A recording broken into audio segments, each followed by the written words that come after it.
Hello, hello, hello! Greetings, listeners! It's your very own host, the one, the only, Sofino Shahira binti Mamahata, at your service. And the crowd goes wild! How are we doing today? Good? Well, I hope you have or had an amazing day. Can you tell that I'm so excited to do this week's task given by Dr. Johan? Today, we're going to talk about, drumroll please, my ODL experience. Online distance learning, also known as ODL, is not peculiar at all around the world. Due to this pandemic, COVID-19 has changed all of our lives. A lot of people were severely affected. I was attending physical classes all my life. I even got to attend 3 weeks into semester 1 before the pandemic happened. First week of virtual learning was a nightmare. I didn't know what to do or what to expect, and everyone else was puzzled. I had to face my biggest threat of all, myself. There were a lot of reasons why I struggled the first few weeks of ODL. I almost gave up. It wasn't just because of the lecturers teaching online class while they had to learn how to teach online class, or the fact that I barely knew my classmates, but it was mostly because of myself. I was my own enemy. Getting out of bed was the hardest for me. I felt like I had no reason to live. Everything was hard. Fighting my own demons, I had to go through hell to reach where I am today. You know when you want to do a task, but you don't have the will or energy to do it? Yeah. Frankly, I was procrastinating everything I did, and I think every student had to go through the same thing. Honestly, the only thing that kept me going was my friend Iman. Even though I was struggling, she was there to pull me up and encourage me every day. We would video call, and she would do the assignments with me. Throughout online learning, I thought to myself, why did it happen to me? Why did it have to be during my first semester? I'm already struggling with the new environment, learning UITM's workflow, and their systems are entirely different from what I'm used to. I didn't have time to make friends or experience that degree life that everyone's talking about. All I remember was cursing at the internet, complaining I don't understand my lectures, crying at 3 a.m. doing my assignments, cooking and cleaning by day, part-time student at night, which I was supposed to be full-time studying. But due to being at home, there was a lot of house chores that need to be done.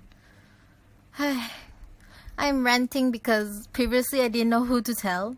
I'm just letting you know you're not alone. We have each other. I got you. But it wasn't all bad. There's a positive side to this drastic change. First and foremost, I had to discipline myself.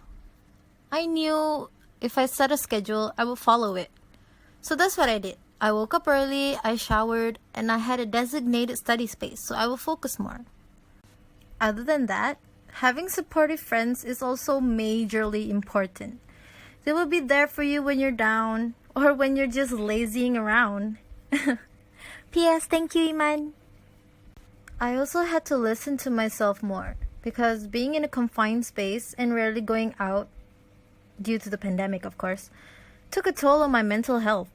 I had to listen to what I needed and what my body was trying to tell me, whether it is just to rest or have a break from everything. Sometimes I take breaks, sometimes I drink water, just so I don't feel overwhelmed by everything happening at once. I learned to make a list of my assignments in a single notepad. It's not too much to look at. It gives me a to-do list and prioritize according to submission date.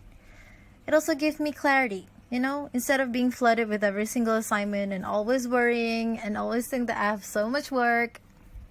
It can be overwhelming at times, but if you pace yourselves and just, make a list, it'll help.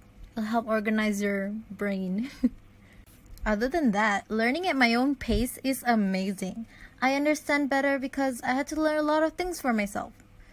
For example, I learned so much tools on the internet. I learned how to edit pretty videos, how to make voiceovers in slides and presentations. It was pretty cool actually learning online. So much you can do now when you previously didn't have the opportunity to do so. Oh, I also did an animation video which was awesome. I got to learn virtual reality and so much more. Thank you, Dr. Johan. Overall, everything changes. Nothing will stay the same, and that's a part of growing. I think after all the blood, sweat, and tears, I learned so much. The outcome of the pandemic is something you had to go through. One of the most important things I've learned is that through this experience, I gained so much more understanding and empathy towards others. I think that's the most important part, understanding one another. Be kind. We don't know what they're going through. They could lose their jobs. They could be being a student at home, having responsibilities as a student and as a daughter or son. I think we should just be kind. And I guess that's the end of my TED Talk. I hope you enjoyed the little talk we had. I had fun. Thank you for listening. And remember, be kind to one another. Thank you. Hello, hello, hello.